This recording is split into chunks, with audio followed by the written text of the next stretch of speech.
Hai, saya Rihan. Ini adalah podcast Meja Makan Perdana dari Abiku Memang Beda. Podcast Meja Makan adalah tempat tukar tambah kosakata yang akan membahas buku Abiku Memang Beda dan nasihat-nasihat.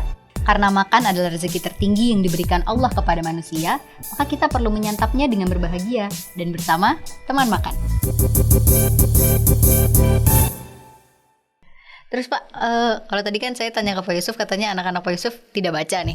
Nah kalau misalnya orang di sekitar Pak Yusuf yang baca tapi ada Pak, maksudnya mungkin teman atau yang tadi Pak Yusuf bilang, oh anak saya baca, cuma kan dia nih nggak semuanya, belum selesai. Tahu dia setiap ada apa ya, kalau ada foto Umar aja dia paham itu. Kemarin waktu saya ini menyaksikan tayangan videonya, ini kanal ini kan, anak saya paham itu ininya. Paham, itu yang nulis buku ini. Karena di samping di meja saya kan ada berapa ini ya, buku Abiku jilid 1, Abiku Memang Beda jilid 1 ya. Jadi sudah tertancap tanpa bermaksud menancapkan karena dia di ruang kerja saya banyak buku itu dari klien-klien saya. Nah ini termasuk yang ada di atas. Jadi anak saya biasa terterpa itu secara tidak langsung. Iya, hafal dia jadi. Hafal. Istri kalau istri baca Pak? Baca. Nah, saya tuh sebenarnya penasaran Pak. Saya nanya itu saya penasaran. Kalau dari yang bukan Pak Yusuf, jadi istri mungkin atau anak, apa pendapatnya Pak setelah mereka baca buku ini? Apakah misalnya tadi kan Pak Yusuf bilang kadang di meja makan ngobrol juga atau apa? Pernah nggak terus disinggung gitu misalnya setelah mereka membaca ini? Atau mungkin orang lain mungkin? Kalau saya mendapati insight, inspirasi, bahkan diingatkan kembali dari buku-buku seri Abiku Memang Beda, ya saya terapkan langsung. Kadang istri nggak sadar bahwa saya tuh di-charge lah istilahnya oleh buku itu gitu, tanpa sadar gitu. Kecuali barangkali pas itu baca dianya, nggak tahu nih setelah menyaksikan tayangan ini dia tahu juga akhirnya berapa. Misalkan anak harus begini dan sebagainya. Ya ini banget inspiratif lah buat saya. Salah satu buku yang berkesan. Yang saya berkolab dengan klien saya. Tuh teman makan, kalau misalnya ada yang mungkin kepala keluarga, ternyata buku ini juga bisa menginspirasi para contohnya nih Pak Yusuf selaku kepala keluarga, ternyata ada juga yang ini bisa nih diterapkan ke anak, ini bisa diterapkan ke anak. Jadi kalau misalnya mau pesan bisa di link deskripsi di bawah. Gitu. Mungkin itu sih Pak. Sejauh ini saya terjawab banyak hal. Saya jadi banyak belajar tentang proses penyuntingan, saya belajar tentang cerita-cerita. Atau ini Pak, saya jadi penasaran, kan tadi Pak Yusuf bilang Pak Yusuf itu banyak komunikasinya sama Pak Adi. Tapi Pak Yusuf sendiri pernah nggak berbincang gitu misalnya dengan Umar? Pernah ya? Pernah. Boleh diceritain nggak Pak? Seingat saya tidak melebihi 5 kali. Seingat saya 5 kali. Terakhir itu dalam proses penyusunan jilid 2 dan 3 ini. Ya, cerita waktu itu masih bulan Januari sebelum menyetorkan naskahnya, seingat saya, atau Desember saya mau. Ya tapi inilah tidak jauh dari proses penyerahan naskah. Ya bertemu, saya tidak begitu kaget ininya dengan sosok Umar gitu ininya.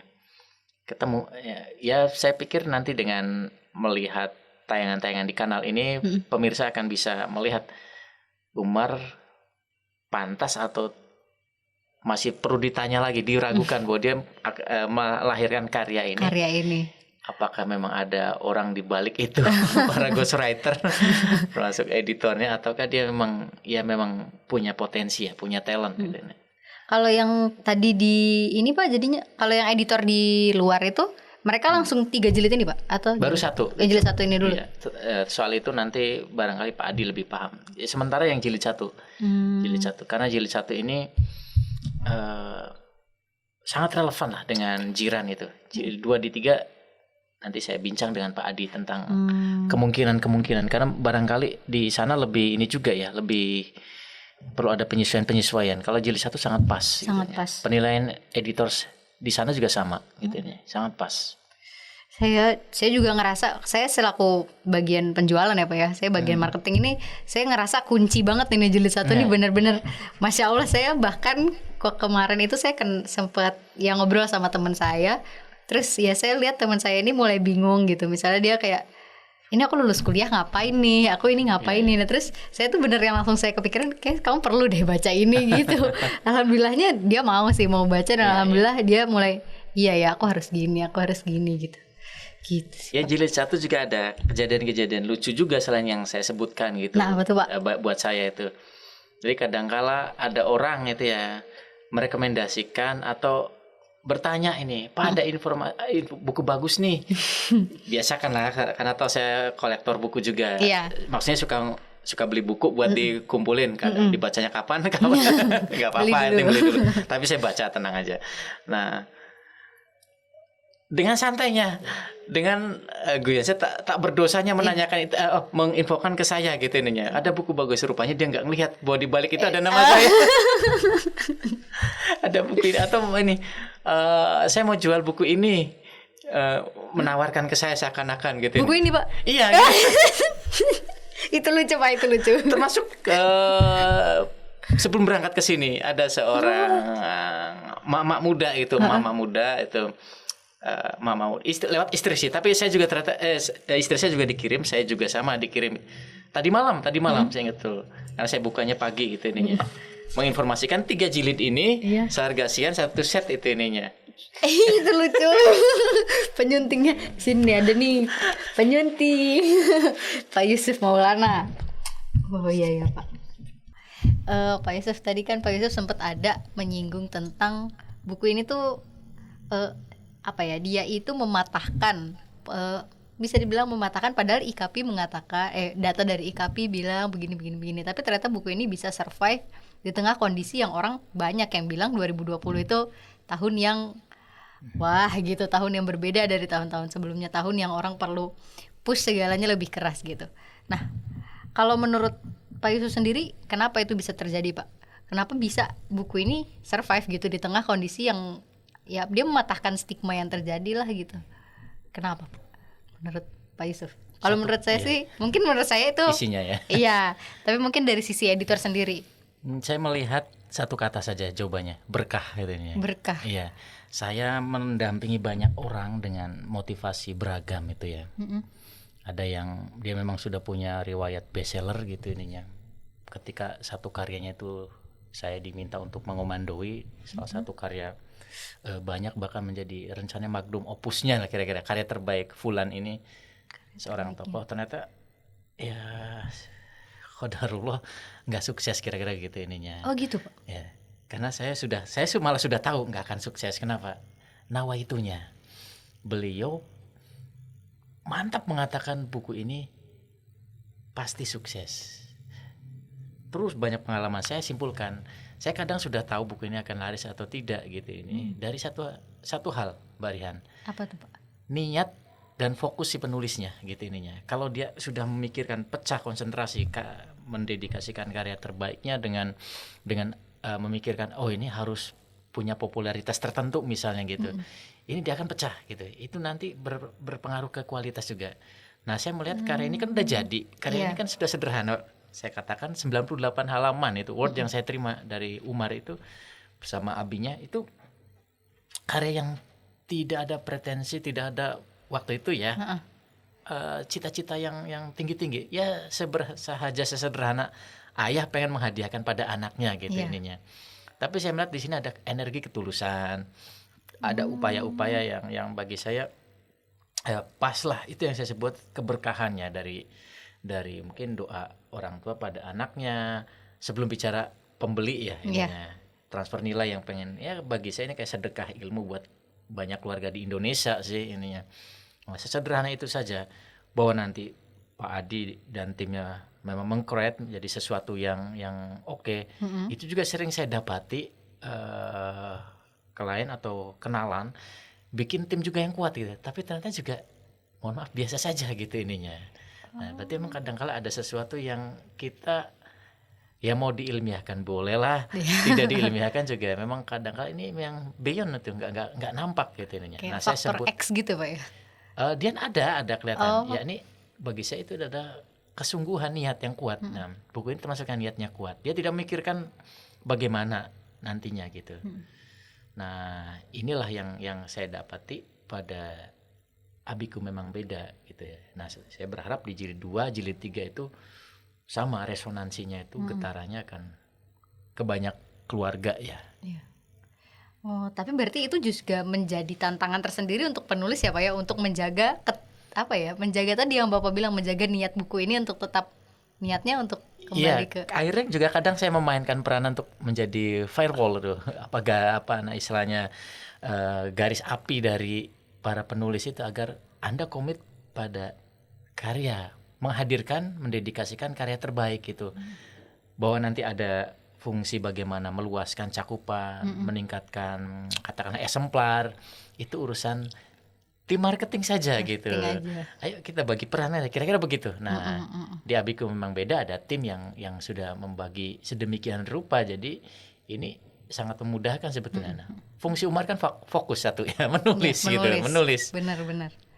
Jadi memang secara DNA buku ini sudah tidak diniatkan untuk viral, memang ditulis secara tulus. Mungkin kayak quote yang sering saya dengar, apa yang disampaikan dari hati akan sampai ke hati, mungkin itu ya Pak ya. Oke. Kalau dari genrenya sendiri sebenarnya menurut Bapak ini tuh masuknya apa Pak? Kan ada mungkin populernya banyak yang bilang ini buku parenting ya. Tapi ketika dibaca ya dia tidak seperti buku parenting pada umumnya juga gitu. Mungkin kalau dari Pak Yusuf, menurut Pak Yusuf buku ini masuknya genre apa Pak? Ya bisa sih kita kategorikan itu ya, itu kan tidak ada batasan ketat ya. Tapi orang mempersepsi atau ini ya karena sudah seringnya parenting itu pengasuhan dari orang tua biasanya kan top down itu ya ke anak. Ini kebalikannya kan, flat lebih tepatnya. Umar representasi sang Abi gitu, tapi bicara ke siapapun gitu. Nah, kalau disebut parenting itu bukan ilmunya Umar memang, bukan ilmu Abinya itu. Tapi yang paling mendekati memang itu gitu. Parenting itu, parenting tapi tentu tidak dalam pengertian ketat ya. Karena ini bicara dia juga bisa masuk ke ini ya, best practice itu ya. Best practice atau self help gitu ya. Jadi buku-buku yang tidak perlu dengan konsep-konsep yang jelimet, sudah bisa dibaca lalu diterapkan gitu ininya. Saya melihat juga di sisi ikhtiar ya ini Barihan, dia bisa menghadirkan pada masa yang tepat menurut saya ini takdir yang indah saya sebutkan. Dia dalam orang lagi situasi pandemi ini tidak menjadi buku yang penuh petuah gitu ininya, buku penuh teori enggak, orang udah pusing ya dengan situasi hari ini. Tapi juru bicaranya, provokatornya kira-kira gitu, provoknya itu adalah seorang anak kecil yang tanpa dosa, wajah Umar inosen itu. Dia cerita hasil pengalaman kepengasuhan di rumahnya gitu ya. Kan suka-suka setiap anak untuk cerita. Nah, ini alhamdulillah yang baiknya kan, dan why not? Sebagai muslim kan juga enggak perlu ngumbar aib di rumahnya, dan saya kira itu sudah dilakukan oleh Umar yang baik-baiknya. Apa ada yang buruknya? Saya kira enggak ada lah ya ininya. Sisi itunya. Nah, inilah yang kemudian menjadi buku ini saya belum melakukan ini ya, telaah atau riset itu Mbak Rihan kalau sebut saja begitu. Kalau yang anak kecil menulis buku banyak, bahkan ada penerbit yang bikin seri khusus gitu ininya. Tapi anak kecil mencatatkan petuah orang tuanya itu saya masih ingat cari-cari. Saya belum mengatakan ini yang pertama, dan saya makanya tidak menyarankan, walaupun tidak ditanya oleh pihak penerbit apa perlu ada misalnya buku pertama gini ya. klaim gitu. Klaim ya nggak perlu lah, buku ini biar nanti pembaca yang menilai. Kalau ayah menitipkan pesan dalam bentuk buku banyak, yang diantaranya Ayyuhal Waladnya Imam Al-Ghazali itu yang paling terkenal. Kemudian diikuti oleh para ulama setelah beliau membuat wasiat-wasiat tentang itu. Seingat saya dari interaksi dengan Pak Adi itu kan beliau memang salah satu yang mengapresiasi Hujatul Islam Al-Ghazali ininya. Nah, terus kemudian ada wasiat, konsep-konsep wasiat. Nah, menariknya Pak Adi bukan seperti Al-Ghazali yang berwasiat itu provoknya, yang menyuarakannya justru adalah putranya gitu, putra sulungnya sebagai suksesornya gitu ininya. Nah, jadi saya melihat ini garis edar yang menarik gitu ininya di tengah tema-tema parenting yang sudah banyak sekali. Kalau Mbak Rihan mendatangi toko-toko buku besar, atau lihat di marketplace buku-buku parenting di search, itu kan banyak pilihan gitu ya. Kedua yang menarik juga ini adalah cenderung disebut best practice karena dia adalah role model yang real dan ada nyatanya. Mungkin meski sang ayah tidak begitu menampilkan, sang abi tidak menampilkan kisah kesuksesannya seperti beberapa ada kan buku eh, putranya konglomerat, terus Iya. bapaknya dituliskan biografinya lengkap Iya, gitu betul. ininya untuk ngangkat buku ini. Buku ini biarkan Umar jadi Umar gitu, dan orang nanti mencari siapa Adi Surya Laksana ini misalkan, siapa abinya ini di balik ini, apa usahanya kok berani-beraninya nyuruh anaknya nulis misalkan gitu. Nah, jadi buku ini juga pas untuk bikin orang penasaran, menggoogling gitu. Kan banyak waktu nih ya, banyak Iya. orang jadi ini mager untuk kepo itu kondusif dengan membaca buku ini gitu nih. Iya, Siapa iya, sih iya, Adi ini? Kok sampai anaknya tega tanda petik Iya. digituin. Nah, nanti kan orang lihat ketemu dengan katakanlah ya kiprah abinya Umar ini seperti apa gitu nih. Nah, parenting yang lain itu terbatas pada lingkup biasanya keluarga ya. Iya. Pada apa namanya? Lingkup dia keluarga yang berkualitas dan sebagainya. Nah, maka di buku Abikum yang beda ini orang diajak untuk, saya menyebutnya kayak ini perjalanan detektif misterius memecahkan siapa abinya itu, kok sampai tega-teganya gitu ininya. Nah, saya kira nanti pembaca yang cerdik dan literasinya bagus akan mengulik. Nah, maka saya katakan di buku ini pas di era pandemi, banyak waktu di rumah megang gawai, mencari siapa abinya itu kesempatan untuk kok bisa ya si Umar begitu gitu. Oh, iya, iya, Pak. Mungkin perbedaannya ya itu tadi ya, Pak ya, karena ini ya bisa dibilang buku parenting tapi yang cerita anaknya gitu. Jadi Anaknya ya. mungkin orang tua ketika baca ini juga jadi tahu, oh ketika saya ajar ini penangkapan anak ini nih, penangkapan anak ini gitu Ya. kali Pak ya. Betul. Iya, Kadang-kadang apa ya pengalaman saya juga mendapati beberapa buku-buku genre parenting gitu ya. Terus kemudian respon dari publik membaca buku itu ya seperti disampaikan Barihan tadi. Ini kayak baca tapi kesannya ya kalau bintang itu maksimal 2,5 atau 3 lah. Nah, kalau yang nyampaikan anak gitu kan tahu, oh iya, jadi bintangnya lebih banyak lagi gitu. Nah, buku ini saya kira positioningnya itu pas gitu. Walaupun aslinya bukan diniati untuk ke sana gitu. Iya, betul. Bukan dirancang agar Umar yang nulis agar marketingnya bagus, bukan. Tadi itu tadi apa ya, Iya. kelurusan niat Umar ketika menulis ya mau berbagi ini aja gitu, hikmah-hikmah ini gitu. Terus Pak, saya ada sedikit penasaran juga. Pak Yusuf kan bilang tadi mungkin istri Bapak nggak sadar, tapi Bapak sebenarnya menerapkan sedikit dari buku-buku ini kepada anak gitu. Nah, tadi kan Bapak juga sebut buku ini best practice. Nah, apa sih Pak misalnya dari jilid 1 ini, kalau saya boleh tahu bagian mana yang menurut Bapak best practice dan bisa Bapak praktikkan? Contohnya ya ada yang aja yang udah Bapak praktikkan kepada anak. Misalnya yang bagian mana gitu. Saya ingat betul pas nyusun itu anak saya itu, karena anak saya ngalahan anaknya, anak laki-laki, sering gampang dipengaruhi sama ini, sama yang badannya gede khususnya, fisiknya gede, walaupun katakan selisih 1-2 tahun di atasnya gitu ini. Nah, anak saya ikutilah ajakan-ajakan, agenda-agendanya gitu. Saya ingat betul di buku itu kurang lebih intinya, Kak, kalau kamu ingin begini-begini jangan ikuti agenda orang lain. Kamu harus punya agenda sendiri gitu ininya. Ini nampol banget gitu ininya. Ya secara parenting tahu, saya sudah sering baca ini. Tapi itu tadi betul Barihan. Yang ngomong Umar. Kutipan langsungnya tuh Umar gitu ininya. Saya menganggap ini kayak Umar ngomong gitu ya. Alih-alih misalkan abinya gitu ya. Kawan saya, sahabat saya, tapi ada bekas yang ini malah menarik. Kawan-kawan psikologi bisa meneliti apa impact atau dampak kalau yang menasihat itu anak-anak dibanding orang tua pada saat berupa tulisan maupun lisan gitu. Nah, saya terkesan di itu. Nah, sejak itu saya dorong anak saya harus punya keberanian. Kalau tidak lebih asertif. Dulu mungkin pembahasannya ya, karena definisi asertif itu sudah saya dan istri paham itu, tapi dampaknya nggak begitu. Tapi pas buku ini tentang soal agenda dan sebagainya, lebih praktis itu, lebih praktis. Anak saya langsung nampak ini, nampol banget, klik.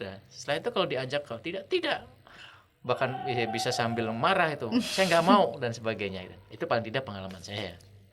Oh, berarti ini apa ya? Maksudnya mungkin saya juga pernah ini dapat, jadi kayak buku ini membantu transfer kosakatanya gitu ya Pak ya. Maksudnya misalnya kayak tadi Bapak bilang asertif itu Bapak udah tahu Bapak dan istri, tapi kemudian bagaimana mentransfer kata asertif ini kepada anak.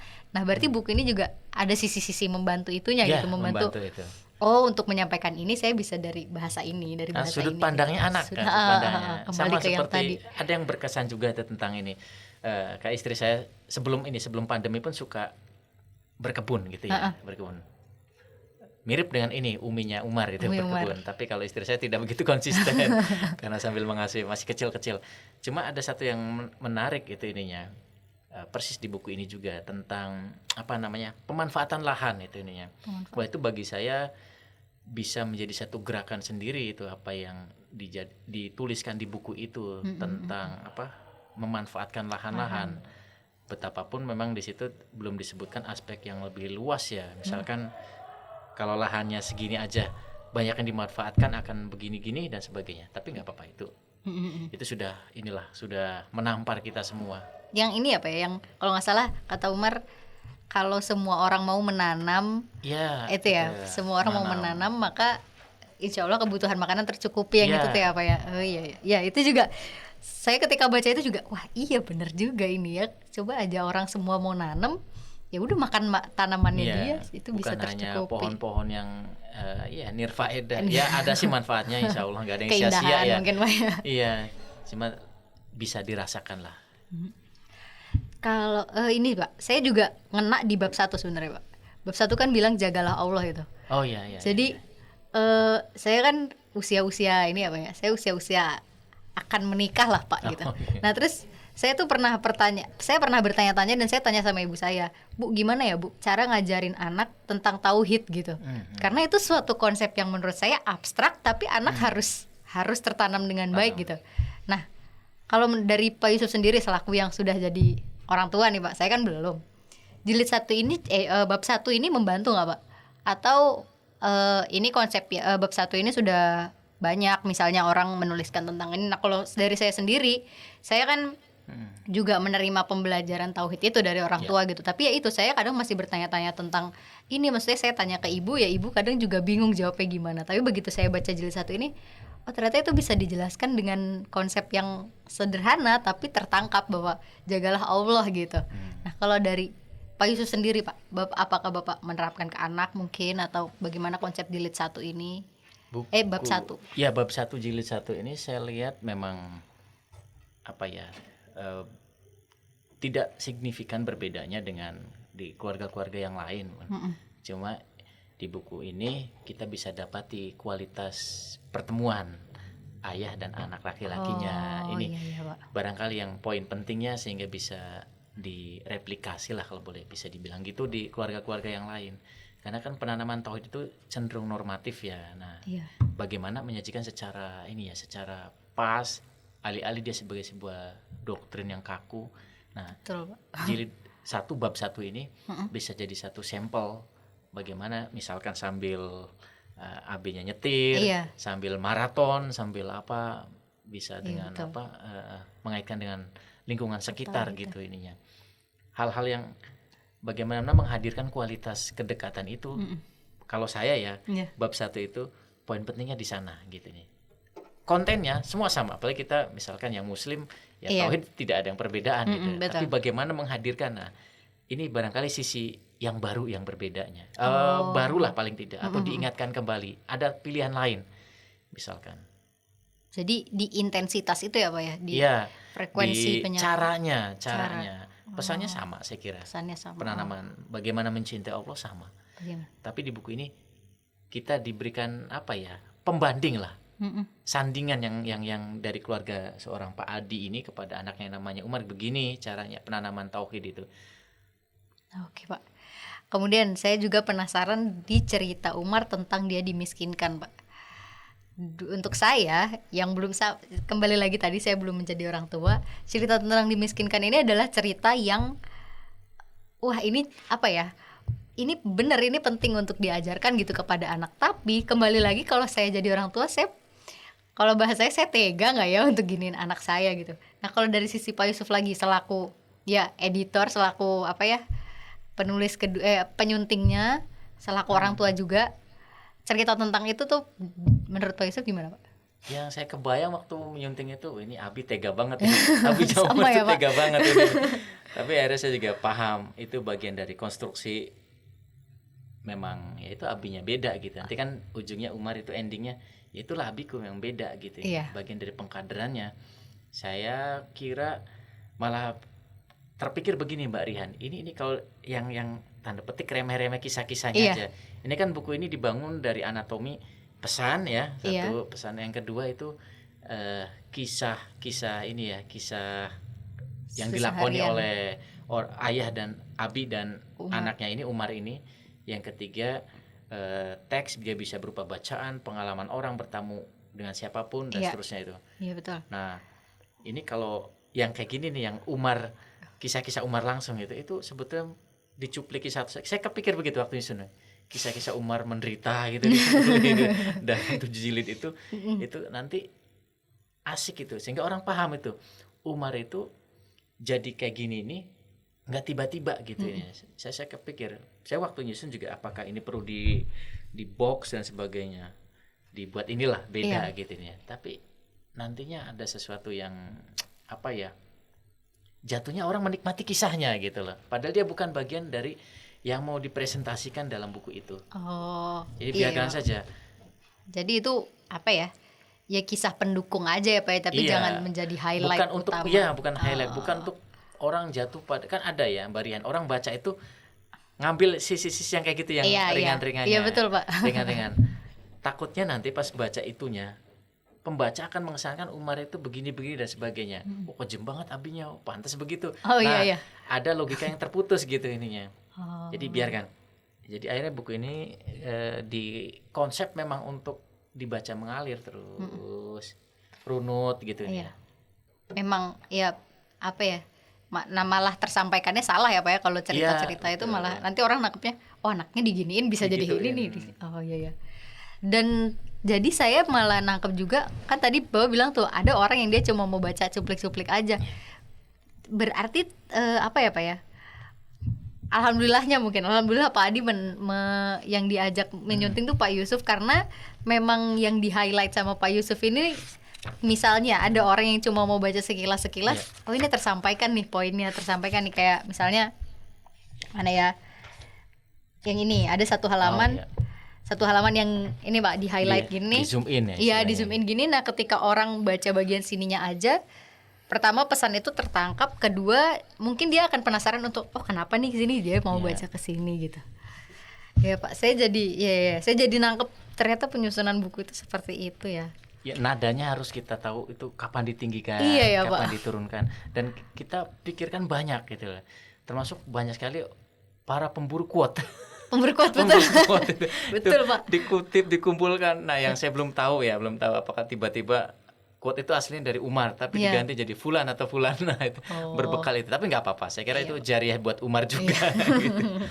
Ya udahlah gitu Iya, ya. kita sudah pikirkan quote-quote itu yang bertenaga, dan ya memang tadi walaupun saya bilang sudah disusun sedemikian rupa agar orang runut gitu nih, tapi ya literasi orang kan beragam, termasuk ada yang memang awalnya baca acak nih, impresi apa yang kuat agar dia mau baca utuh gitu. Iya betul Pak. Quote itu, zoom in itu, Iya, itu halamannya gini kayak boros banget sebenarnya, tapi lama-lama dia kan disuguhin itu zoom in Iya, zoom in quote-quote itu. ini. Kok ini asik banget, kok ini provokatif banget, ini kayak gini banget. Lama-lama insya Allah sih ya Iya. akan baca dari awal Kan gitu. baca dari awal. Iya betul Pak. Apalagi ya itu yang Umar bilang, coba mulai dari kredo. Bener Pak, kalau misalnya orang mulai dari kredo ini, pasti orang minimal ke awal bab kredo ini. Misalnya dia cuma baca yang ini nih Pak, kan ada di highlight nih, Oh, kredo iya, iya. Aviko.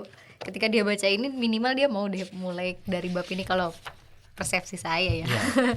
Gitu. Ada pembaca Umar juga yang ini, yang dia beranjak ke buku ini karena memorable tuh ya, karena kan ini pernah jadi unggahan ini ya di status Facebooknya ya, yang Iya. surat abinya itu Iya. muasalnya. Ha-ha. Saya nggak tahu mana duluan, apakah niat bikin buku dulu atau suratnya Surat itu. Saya itu. kurang paham. Nanti bisa di cross check di sesi dengan abinya.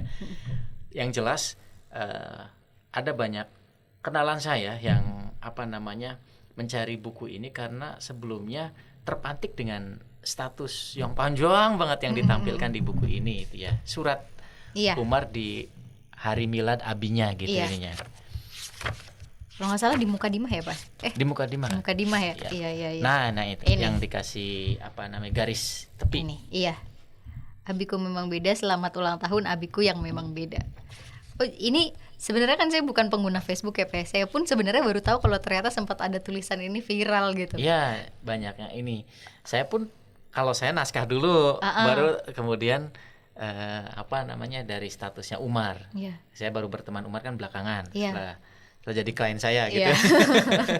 Nah, saya lihat ada status Facebook itu. Nah, menarik juga. Saya bukan domain saya, tapi terpikir berapa orang yang dulu melike status Umar dan kemudian beli bukunya gitu. Kalau dari jumlah sangat melampaui. Maksud saya kalau like katakanlah 1.000, ternyata penjualan sudah 10 kali lipatnya misalkan.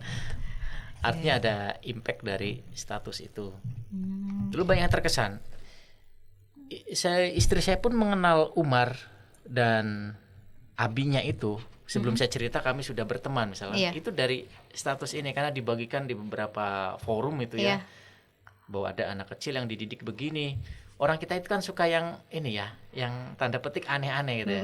Fenomenal gitu ya. Aneh dalam arti positif untuk kasus Umar ini. Iya. Nah, barangkali ini bisa ditambahkan Mbak Rihan di kenapa buku ini kok pas itu ininya. Karena ada perbincangan, tapi saya belum melakukan riset soal pengaruh status Umar yang dari sisi penjualan juga benar sih Pak. Dari sisi penjualan kan waktu itu di awal-awal saya menjual, ya saya bagian dari penjualan itu kita sempat nge-share ini ya Pak ya, soft file Mukadimah itu Pak, soft file Mukadimah. Nah terus ada beberapa pembeli yang datang bukan dari teman. Awalnya kan saya nge-share ke teman, tapi ternyata tiba-tiba udah datang orang dari grup mana gitu, dari orang-orang mana. Ketika saya tanya, tahu buku ini dari mana, tahu info buku ini dari mana, ternyata mereka terkesan dengan si Mukadimah itu yang isinya sebenarnya sama dengan statusnya Umar itu. Dan saya tanya, emang dari grup apa? Itu udah macam-macam Pak, grup parenting apalah, grup apa alumni haji gitu-gitu tuh udah sampai ke sana ternyata. Gitu. Iya, itu sebetulnya menarik juga. Pak Adi ini kan sosok yang bahasa saya Pancasila banget gitu. Gimana tuh Pak? Untuk bisa di semua kalangan dari sila 1 sampai sila kelima lah. Masya Allah. Nah, cuma dari informasi yang saya terima, buku ini kan ini ya segmennya unik lah, sebut saja begitu ininya. Sempat kami diskusi ini hal yang menarik ini. Menarik. Ada pergeseran rencana atau apa itu kan nanti di tim beliau sih, bukan domain saya. Cuma saya sebagai editor juga berpikir gitu ininya, buku ini bisa pas masuk ke kalangan Islam misalkan ya. Apakah karena faktor kata judul abiku? Nah ini kita harus jaga. Saya sampaikan ke beliau kan kadangkala sebagian umat Islam, saya katakan sebagiannya bukan semua, sensitif dengan diksi gitu ya. Abi ini berarti seseorang yang soleh banget gitu. Anaknya juga unik ini dan sebagainya. Pengen. Nah ini bahaya juga, saya pikir sampai berapa lama mereka bisa bertahan untuk loyal, untuk pengen tahu nih kisah Umar berikutnya gitu. Bagi saya pribadi pun ini menarik gitu untuk mengemasnya gitu ininya, kisah-kisah itu, karena aslinya memang diniatinya ini untuk semua anak bangsa gitu. Semua anak bangsa, dari anak kecil sampai yang orang tua pun sebenarnya. Tidak hanya lapisan usia, tapi juga ini latar belakang. Latar belakang bukan hanya pembaca Muslim, tapi pembaca yang lain. Kan ini kan hal yang universal. Iya betul. Hal yang universal. Baik tentang setiap ayah harus punya kredo, bagaimana seorang ayah bisa membimbing attitude di meja makan kayak ini. Iya Pak. Leadership yang tertransfer dengan baik. Kan kalau bicara kita krisis kepemimpinan, selalu orang merujuk pada keluarga gitu. Nah ini contoh buku ini pembanding aja sih. Iya. Gitu. Iya ya Pak. Jadi sebenarnya yang dibahas di dalam ini universal ya Pak ya. Tidak. Sebetulnya semua kalangan itu, semua kalangan. Termasuk pas disinggung tadi bahwa ini akan dilempar di pasar dalam edisi bahasa asing ya. Ini juga paham kita bukan mengandaikan sama dengan Indonesia yang notabene sekian persen Muslim, sekian persen bukan. Jadi secara ini juga informasi yang saya dapat, edisi Indonesia pun bisa diakses. Bahkan diapresiasi kalangan yang lain. Mungkin judul abiku itulah yang akhirnya membuat sebagian pembaca awalnya terkecoh Iya. barangkali. Terkecoh ini kayaknya akan mencetak jadi ustadz banget ya. Abi Abi soalnya. ini. Iya, iya. Padahal hari Bapak. ini kan orang istilah orang yang liberal pun biasa memanggil orang tuanya Umi Abi gitu ininya. Oh. Iya, itu hal yang sapaan biasa lah. Iya. Oh, sebenarnya pernah juga sih Pak. Saya pas di penjualan juga pernah ada chat masuk itu tanya buku ini bisa nggak kalau dibaca sama, waktu itu kebetulan dari yang bukan muslim lah, dia bilang Iya, iya. bisa nggak kalau buku ini dibaca sama yang selain orang muslim gitu ya. Saya bilang bisa, cuman ya waktu itu saya takutnya dia maksudnya takutnya dia bilang oh bisa terus dia beli, ternyata gimana saya udah kasih tahu warning di awal, tapi bab pertama ini akan sedikit membahas tentang keagamaan, saya bilang kayak gitu, tapi bab yang lainnya bahkan sebenarnya apa ya, fundamental dari bab satu ini sebenarnya bisa kok diterapkan ke semua agama sebenarnya, bahwa konsep ketuhanan itu saya bilang. Terus kebetulan waktu itu sih orangnya belum jadi beli semoga aja abis ini orangnya mau beli gitu Pak. Mungkin, nah sebenarnya waktu itu juga saya jadi penasaran kenapa orang ini kok tertarik, padahal judulnya itu tadi judulnya Abi, kenapa dia kan gitu ya Pak ya, judulnya udah Abi nih, dia bukan muslim tapi dia kok kepikiran untuk tanya buku ini bisa dibaca nggak sama non muslim. Saya jadi punya tanda tanya besar, apa ekspektasi orang ini atau apa informasi yang dia terpapar informasi apa tentang buku ini gitu sih Pak waktu itu. Iklan mungkin itu satu pengaruh ya yang orang sering melihat di kanal-kanal media sosial. Kemudian orang biasanya tidak hanya terpapar iklan, tapi biasanya mengaitkan dengan sesuatu yang unik di mata. Walaupun ada ungkapan don't judge book by its cover By gitu its intinya, cover. tapi tetaplah judge book by its cover gitu. Jadi ini covernya kok ya adalah sebuah ini ya, atau boleh sebut misalkan ini banget karya novel ini banget sebuah novel internasional misalnya. Iya. Orang jadi kayak apa ya, dejavu gitu ininya. Kok ini jadi penasaran. Apalagi misalkan ditambah bagian marketing memberikan kontak-kontak yang mudah dihubungi, saya pikir logis saja lah kalau mereka kemudian banyak bertanya ya. Dan itu sehat. Ya, iya itu sih Pak. Tadi tuh selingan aja saya cerita. Ya saya jadi penasaran sendiri, bahkan saya mikir misalnya aja di agama yang bukan agama saya ada panggilan khusus untuk orang tua misalnya. Terus judul buku tuh yang merepresentasikan panggilan itu, saya akan kepikiran gak ya untuk untuk pengen beli gitu. Tapi ternyata ini dari orang yang notabene biasanya panggilannya bukan Abi tuh, ternyata mereka tertarik juga gitu sih Pak. Itu sisi yang menarik buat saya gitu. Terus Pak, ini hal terakhir kayaknya yang saya penasaran nih Pak. Tadi agak lompat sedikit. Kalau tadi kan yang jilid pertama itu Umar kata Pak Yusuf menyetorkannya 98 halaman itu tadi, terus itu menjadi ini kan. Terus yang jilid-jilid selanjutnya tuh sudah disetorkan atau belum Pak? Belum. Oh belum. Ongoing. Oh ongoing.